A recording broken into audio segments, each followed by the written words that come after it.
Recently UAE और Singapore ने भी इंडिया की करेंसी को एक्सेप्ट कर लिया है ट्रेड के तौर पर। अब यूएई और सिंगापुर में भी होगी ट्रेड भाई इंडिया की करेंसी के ऊपर। मैं पाकिस्तानी पब्लिक के पास जाऊंगा, क्या वजूहत है वर्ल्ड की 5th लार्जेस्ट इकोनॉमी के साथ लोग ट्रेड करना क्यों पसंद कर रहे हैं एज़ कम्पेयर टू पाकिस्तान।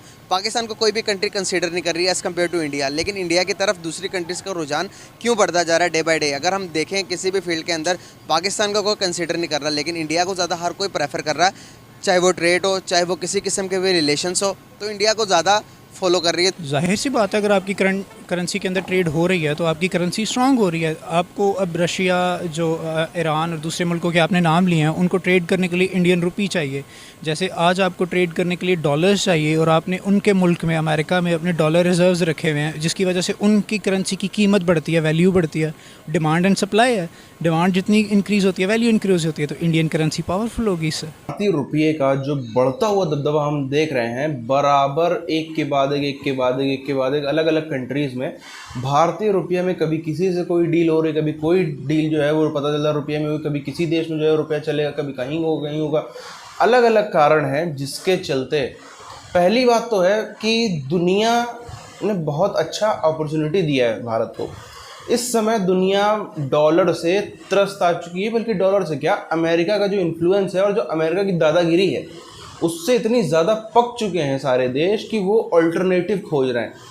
अब अल्टरनेटिव देने के लिए वैसे तो कई सारे देश बैठे हैं, पाउंड भी है, युआन भी है, अलग अलग कई सारे करेंसीज भी हैं, कई सारे देश लगे हुए हैं कि भाई हमको भी जो है वो मिल जाए, हमारी करेंसी भी चल जाए। पर सबके अपने अपने प्रॉब्लम, जैसे चाइना का अपना कुछ है, कहीं और अलग अलग चीज़ें चल रही हैं। रशिया में हम देख ही रहे हैं इस समय तबाही वाला मंजर चल रहा है। अलग अलग चीज़ों में इंडिया के लिए ये गोल्डन टाइम है। ये जितने भी कहीं युद्ध, अमेरिका की दादागिरी, इधर ये हो जाना, इधर बीच में कोविड से भी पूरी दुनिया अभी ढंग से नहीं उभर पाई है। अलग अलग चीज़ें जो हैं ये भारत को गोल्डन टाइम दे रही हैं, जिसका भारत जमकर इस्तेमाल भी कर रहा है। इंडिया है और इसके अलावा बांग्लादेश के लोग हैं, वो ज़्यादा मिडिल ईस्ट में भी ज़्यादा हैं, यूरोप में भी हमसे ज़्यादा हैं। इसकी वजह क्या है? हमने ऐसा प्रमोट नहीं किया। दूसरी बात, जो पाकिस्तान इंडिया के आपने एक सवाल किया था, पीछे है तो पाकिस्तान जो है ना इंडिया आ गया, उसकी वजह क्या है? पाकिस्तान के जो लोग हैं वो अपनी ज़ात के साथ वफ़ादार हैं और इंडिया के लोग जो हैं वो इंडिया के साथ जो है ना वफ़ादार हैं, अपनी ज़ात के साथ। ये फ़र्क है पाकिस्तान में और इंडिया में, इसलिए वो हमसे आगे जा रहा है। आज ईरान अगर अपने फ़ायदे के लिए इंडियन अकाउंट में, वॉस्ट्रो अकाउंट्स के अंदर डीलिंग कर रहा है इंडियन रुपी में, तो आज पाकिस्तान ये गिला करे कि ईरान ने हमें नहीं पहले पूछा, उनको पूछा, तो ये बात बिल्कुल गलत है। इंडिया पाकिस्तान से काफ़ी ज़्यादा टेक्नोलॉजिकल IT साइड पे अच्छा है, लेकिन सुपर पावर जो है वो एक आजकल के दौर में एक मिथ बन चुकी है। आप सुपर पावर एज सच किसी को जज नहीं कर सकते। अमेरिका को आप सुपर पावर मानते हैं, लेकिन वो है नहीं, कंट्रोलिंग कोई और कर रहा है, तो ऐसा आप उसको कुछ कह नहीं सकते। कोई ऐसा मुल्क जो इन्फ्लुएंस रखता है किसी भी और मुल्क में, यूनाइटेड नेशंस में वो अपना जो है वीटो पावर रखता है या उसके पास ताकत, इन्फ्लुएंस रखता है, अब दूसरे मुल्क को उसकी रेगुलेशंस को कंट्रोल कर सकता है। जो मुल्क तरक्की करते हैं उसमें फ़ौज की अदल मुदाखलत नहीं होती है। जिस मुल्कों में फ़ौज मुदाखलत करती है वो मुल्क सत्यानाश हो जाता है। और पाकिस्तान कायदे आज़म के मरने के बाद फ़ौज के हाथ में है और इसी तरह हम लोगों ने बांग्लादेश भी खो दिया। तो ये मुल्क उस वक्त तक तरक्की नहीं कर सकता जब तक फ़ौज अपना किरदार सिर्फ अपने हदूद में रख के करेगी और जो हुक्मरान हैं उनको खुली इजाज़त दी जाए कि वो अपने हुकूमत करें और फ़ौज अपने दायरे में रहे। तो इसके अलावा जो पाकिस्तान की करेंसी या डॉलर का मजबूत होना या पाकिस्तान की करेंसी का वीक होने का एक इलाज मैं आपको बताता हूँ, वो ये है कि अगर पाकिस्तान मुख्तलिफ ममालिक से अपनी करेंसी में, जैसे UAE, यूनाइटेड अरब एमिरेट्स की 7 स्टेट्स जो वर्ल्ड की इकोनॉमी में टॉप 10 नंबर पर आते हैं, उससे अगर रुपये में ट्रेड करना शुरू कर दे, पाकिस्तान का फ्रूट उधर जाना शुरू कर दे, या ऐसे ममालिक जैसे ईरान है उनसे रुपये में ऑयल डीज़ल को इंपोर्ट करना शुरू कर दे, तो ना सिर्फ इससे पाकिस्तान की जो एग्रीकल्चर है वो वेरी स्ट्रॉन्ग हो जाएगी। पाकिस्तान में रिसोर्सेज हैं जो कि हम वो सही उनको यूटिलाइज़ नहीं कर रहे हैं। आपकी वाटर रिसोर्सेज हैं, उसके लिए वाटर रिजर्वायर बनाए जाएँ, डैम बनाए जाएँ। फिर हमारी अनकल्टिवेटेड लैंड पड़ी है पाकिस्तान में बहुत ज़्यादा, उसको हम अंडर कल्टिवेशन लेके आएँ। इसके अलावा हमारे पास जो पॉपुलेशन है, बहुत बड़ी पॉपुलेशन, हम पॉपुलेशन को एजुकेट करें, हाईली क्वालिफाइड PhD की डिग्री करवाएं और फिर गवर्नमेंट उनको पे करे और उनको वहाँ पे शिफ्ट करे, उनको वहाँ पर माइग्रेट करे दूसरे ममालिक में, उनको फैसिलिटेट करे। देखिए जी, पाकिस्तान को सबसे पहले सीखने की ये ज़रूरत है कि ये आपस में जो अपना घर है ये ज़रा साफ़ रखें, घर की अपनी लड़ाइयों में परहेज़ करें। तो वो दो बंदरों की लड़ाई में फिर बिल्ली ले जाती है। तो हम लोग जब तक अपने जो सियासतदान है मिल बैठ के अपने झगड़े नहीं ख़त्म करेंगे तो ना आप ट्रेडिंग कर सकते हैं। और जो अब अरब अमारात है या जो बाहर के जो मुल्क हैं वो आपके मुल्क में किस लिए इन्वेस्ट करेंगे जब आप अपने मुल्क में एक दूसरे के साथ लड़ रहे हैं। जब आपके मुल्क को आप लोगों ने स्टेक पे लगा दिया है तो आपके मुल्क में कोई इन्वेस्टमेंट क्यों करेगा। देखिए, इसमें इस्लामिक नॉन इस्लामिक वाली तो बात ही नहीं है। एक मुल्क अपना ट्रेड करना चाह रहा है और उसके ऊपर यूरोपियन यूनियन ने, अमेरिका ने डॉलर रिजर्व्स पे उसकी पाबंदी लगाई हुई है, तो वो बेचारा क्या करे। उसने जिससे ट्रेड करनी है उसके साथ उसको ट्रेड ऑप्शंस मिल रहे हैं, वो अपनी ट्रेड करेगा और ट्रेड से ही एक मुल्क बनता है। इंपोर्ट एक्सपोर्ट्स होंगी तो वो मुल्क स्ट्रॉन्ग बनेगा। तो अगर उनको एक ऑप्शन, अब ईरान है उस पर इतने साल की पाबंदी लगी हुई है, वो बेचारा इतने साल से पाकिस्तान ने तो उसकी कोई मदद नहीं की, तब उसको पाकिस्तान नहीं था या पाकिस्तान को याद नहीं था कि यार ईरान भी कोई मुल्क है। जब रुपये में ट्रेड होगी तो हो सकता है ये 13,000 का बैग 5,000 में फार्मर को अवेलेबल हो। कास्ट ऑफ प्रोडक्शन कम होने की वजह से होगा क्या, हमारी 70 to 80% पॉपुलेशन डायरेक्टली और indirectly associated affiliated with agriculture.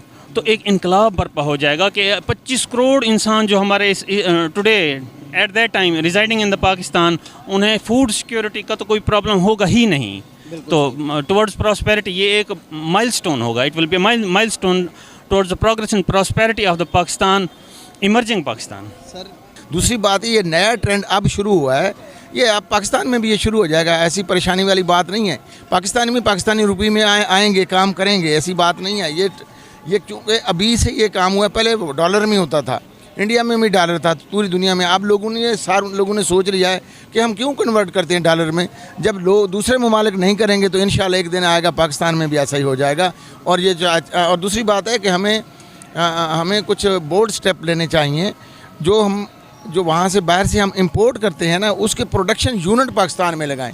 India के एक तो यह है कि मैक्सिमम हर घर हर स्टेट की जो 1-2 बंदे बाहर हैं, मैक्सिमम वो भेज रहे हैं डॉलर्स अपने मुल्क के अंदर। इसलिए वहाँ पर पाकिस्तान की करेंसी कंपैरेटिवली उससे वीक यूँ है कि उसके जो ज़्यादा से ज़्यादा लोग हैं वो बाहर हैं, पाकिस्तान के कम लोग बाहर हैं। लोगों को बाहर भी जाना चाहिए। आप यूँ समझें और देखें कि अगर पाकिस्तान का फल बाहर जाना शुरू कर दे तो जितना खुश जायका, खुशबू और जायका पाकिस्तान के फल में है, किसी मुल्क के फल में नहीं। और इसी तरह डॉलर की वजह से बेसिक चीज़ जो एग्रीकल्चर में है वो DAP है या डीज़ल है। ये है किसान का, हम समझते हैं कि आधे सर का दर्द है।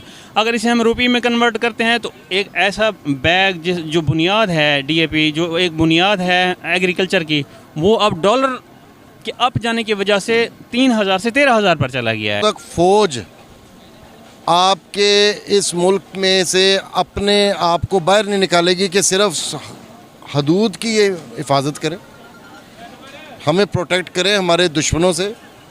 और इस मुल्क में जो सियासत का जो तबका है उसको सियासतदानों पर छोड़ दिया जाए। तो हमारी नाकामी सिर्फ यही है, आप इंडिया देख लें, उसमें कभी भी फ़ौज आपकी सियासत में नहीं आई।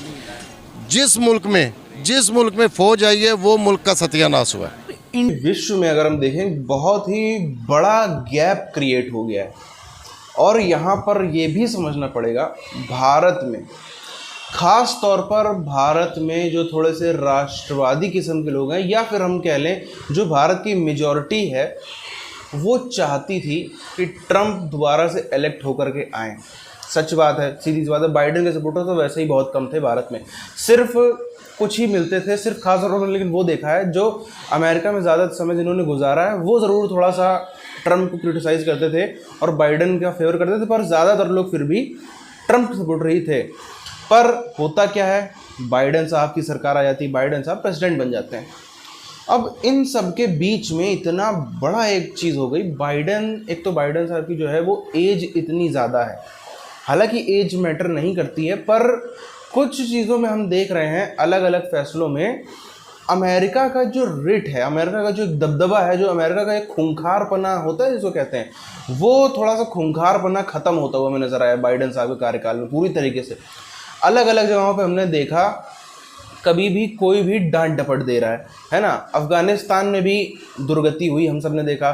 सऊदी अरब या बाकी की पूरा में उसको as a whole Arab countries भी देख लें, सब आंखें दिखा रहे हैं। सऊदी अरब के जो बादशाह साहब हैं, करंट बादशाह, वो इनका फ़ोन नहीं उठाते। इससे पहले अगर हम देखें तो बहुत ही कम या शायद ना के बराबर हमने देखा है, आप ही बता दो कभी देखा हो तो, कभी नहीं, कि अमेरिकन प्रेसिडेंट कहीं पर जाए और उसका इतना अच्छे तरीके से स्वागत ना हो। हमने सऊदी अरब में भी देखा, वैसा ही कुछ अच्छे तरीके से स्वागत नहीं हुआ। तो वो कहते हैं ना कि दादागिरी तभी तक बरकरार रहती है जब तक वो एक पावर रहे, जब तक हाथ में सत्ता रहे। उसके बाद जब हाथ कमज़ोर हो जाओ तो फिर छोटे छोटे दादा उभरने लगते हैं। अब एक स्पेस क्रिएट हो गया पूरी दुनिया में, स्पेस क्रिएट हो गया जो कि मांग रहा था एक नए लीडर को, एक अच्छे लीडर को जो इस तरीके से गुंडागर्दी ना करे, थोड़ा हेल्पिंग टाइप का हो।